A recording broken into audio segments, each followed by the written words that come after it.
My role at Hughes is to learn.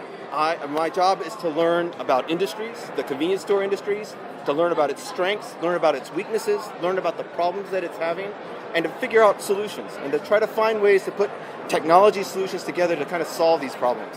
I spend a lot of time talking to our customers. I spend even more time talking to people who are not our customers. I'm looking for that big picture view. I do spend a lot of time in conferences like this to try to gather as much information as I possibly can. And I also spend a lot of time in associations where we have technology standards, where we're trying to meet together to actually build solutions, establish standards for the industry.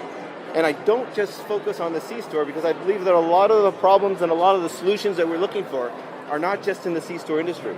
And so I'll study the retail industry, the restaurant industry, banking and finance, and I'll pull from all of these different things.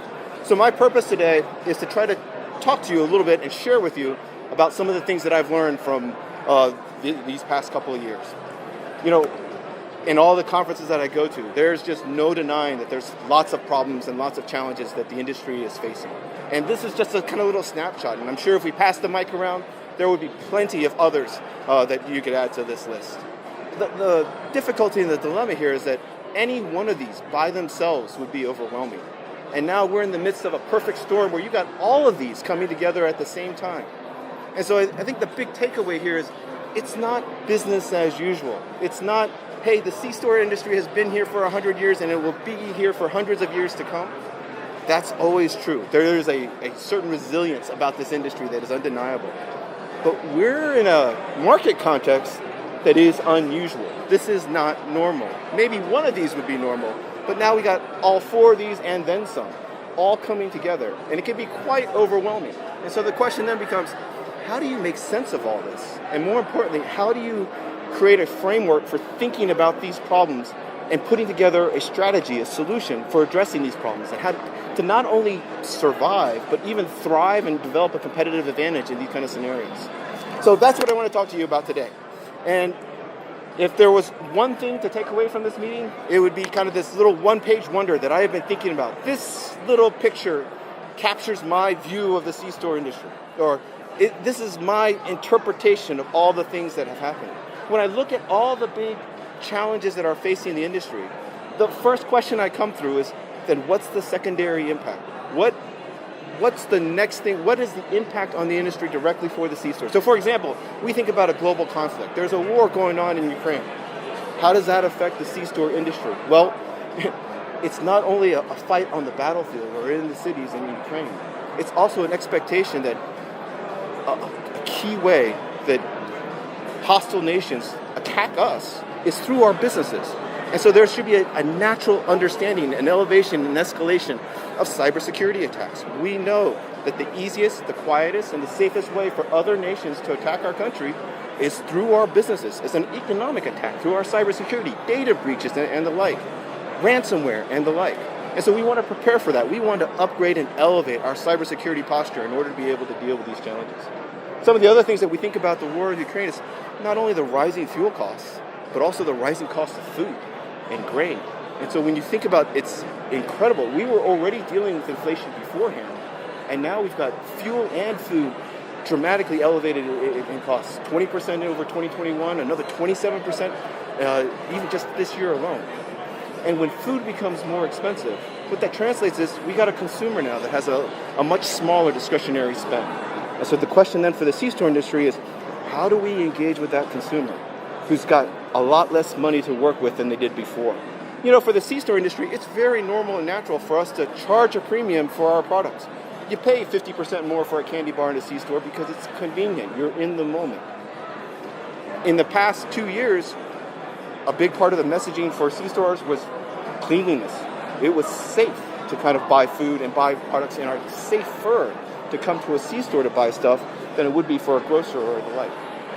Well, now that COVID's kind of behind us, or we're getting COVID behind us, and because we have inflation and all these rising fuel costs, maybe it's time now for a new message to come through, that a C-store is a good place for value. That if you're suffering from rising fuel costs, rising food costs, and you have a less of a discretionary spend, you want to come to the C-store for the value-oriented products offerings into as well. And so we want to start thinking through, how do we need to change our ability and our ways of engaging with our customers? We already when we talk about these next two, the labor shortage and the competition, labor shortage is top of mind not only for this industry but for every industry, and you're all competing for the same talent. It's kind of hard to imagine that a few years ago, the biggest top news was that there's going to be a $15 an hour minimum wage. That doesn't really matter anymore. You can pay $20 an hour and you're still not getting the labor that you're looking for. And so now the big problem is how do we get the people in the store so that we can even be open for 24 hours a day and cover all the shifts? And I think one of the big key things to think about is you're not just competing with other C-stores. You're competing with other markets. The restaurant industry, the retail industry, they're all paying the same thing. They're all suffering in the same kind of way. This great resignation has taken millions of people out of the employment pool, and now everybody is fighting for the same kind of workers. And so now it begs the solution of how are you going to more effectively compete? And I think this is a good place to start thinking about, well, there's what we do in the C-stores, but I think this is where, at least from what I've seen, where more of the value comes from looking at other industries. Look at what the retailers are doing. Look at what the restaurants are doing too as well, in addition to what other C-stores are doing. And they are turning to technology. They're turning to technology in such a way so that they can evaluate and onboard employees quicker, that they can take a candidate, see them, and by the end of the day, even present an offer to them. They're using mobile solutions, becoming the norm now, where everyone has an app, and if they want to trade shifts with a colleague and the like, they can trade not only with a person in the store, they can trade with another store, pick up other shifts. They can share employees across their stores in many cases. So when we start thinking about labor shortage and the like, it basically speaks to how do I more effectively compete and draw employees into my business, but also how do I automate and get the paperwork out of my business so that what little labor I do have, I'm going to be able to apply it to engage with my customers and put it where a machine can't compete. So when we start thinking about these things, my encouragement to you is to look not only at what other technologies and what other solutions C-stores are doing, but look at the restaurant industry, look at the retail industry, and watch how they're playing this game out too as well, and start considering some of the solutions that they are adopting to improve their competitive position. This last one, the competition, it's remarkable when you think about what's happening in the C-store industry today. Food is the prime source of profitability for most C-store restaurants today. That puts you in direct competition with QSRs and with grocery. And they too are also fighting for that same share of stomach. And the question that you're going to have to ask is, how do you compete with that then? How are you going to compete with the QSR, the grocery, and also the dollar store that are also all competing for that same opportunity too as well? And we're going to talk a little bit about that too as well. So you think about all these big problems, and yes, there are many, many more. You think about the direct consequences on the business. And then you start to kind of generalize the themes of saying, if I had to summarize all of this up, well, it translates into decreasing store sales and increasing operational costs. And if I would say, this is my problem statement, this is what we're dealing with, this is what we want to fix, this is what we want to solve. So one of the things, as we start to think about this, is in addition to understanding the problem, we also need to understand the context.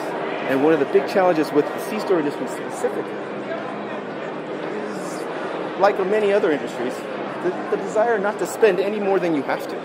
The desire to refrain from minimizing your technology investments. And so one of the realities here is there is a fixed share of wallet. There's a fixed amount of money that one can spend on these kinds of solutions.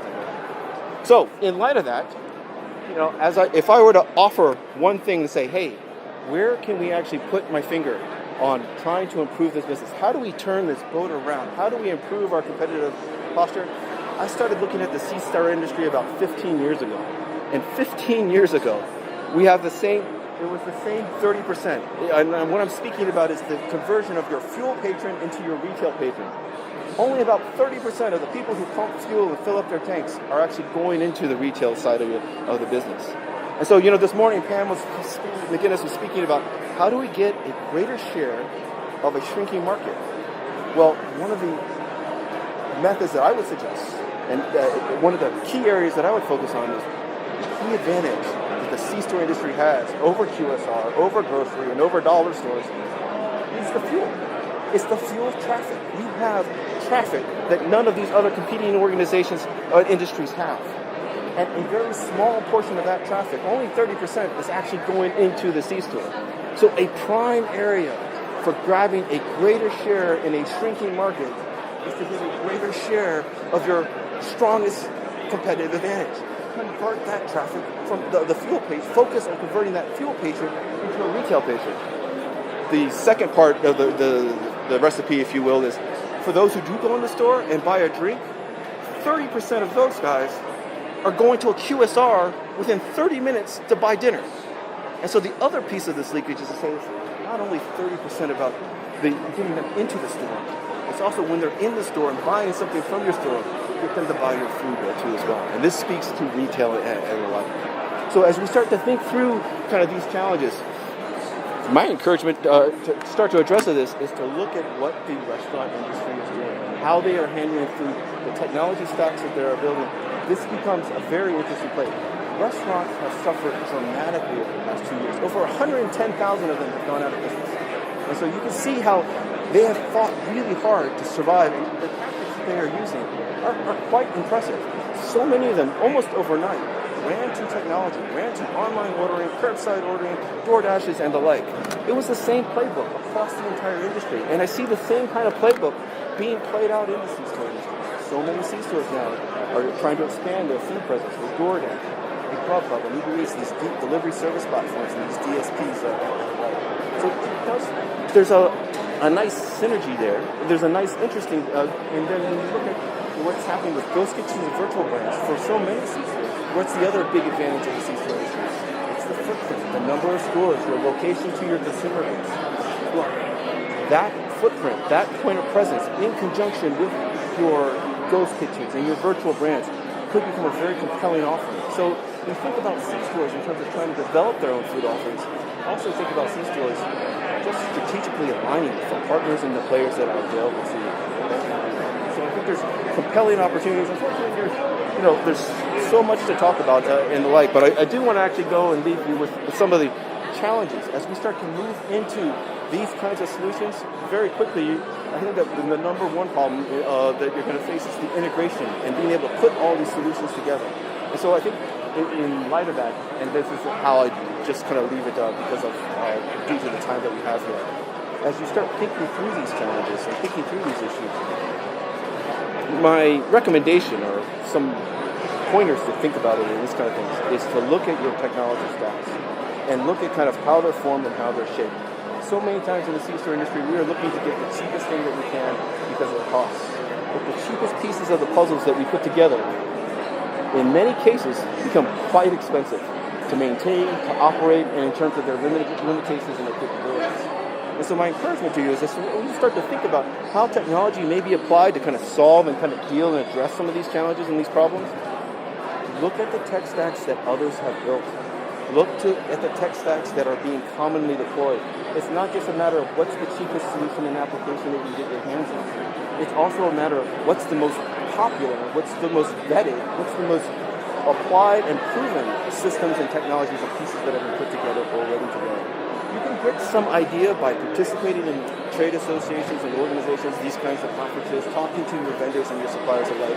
But the number one question is, what's already been done successfully and what's been out there? And to be able to kind of collaborate too as well. The Lone Ranger in this kind of scenario might be able to come up with their own sweetheart deal with each individual supplier.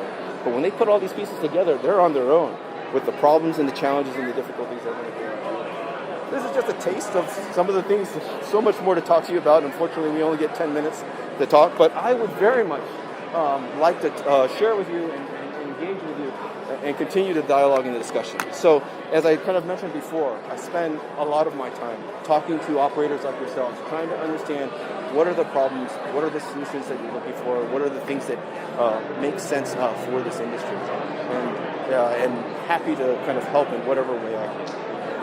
Okay?